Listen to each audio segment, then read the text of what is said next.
Sa Maynila naman, sa gilid ng kalsada pumuesto ang mga nagtitinda sa Ginibang Quinta Market habang ginagawa ang palengke. Ang maganda pa raw dito, wala silang babayarang renta. Makibalita tayo kay Dante Perelio. Sa tabing kalsada, ilang hakbang lang ang layo mula sa Ginibang Quinta Market. Pansamantala munang inilagay ang mga dating nagtitinda sa palengke. May mga itinayo namang stall na may bubong mula sa mga lumang gamit sa Ginibang Palengke.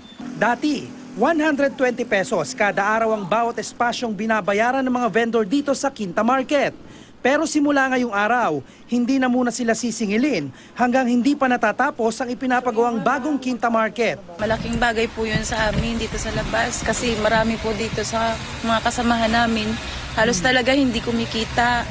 At saka lalo na yung magugulay banda doon sa sulok, nabubulukan halos lagi araw-araw ng tinda. Hiling naman ng ilang sidewalk vendor na sana ay pati sila mabigyan rin ng pwesto sa lugar kung saan pansamantalang pinapwesto ang mga nagtitinda sa Quinta Market.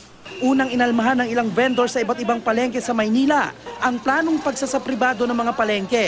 Pero ayon kay Mayor Joseph Estrada, hindi ito privatization, kundi joint venture ng lokal na pamahalaan at pribadong sektor, kung saan pribadong kumpanya raw ang mamumuhunan sa pagpapatayo o renovation ng palengke. Pero mananatili raw itong pag-aari ng city government.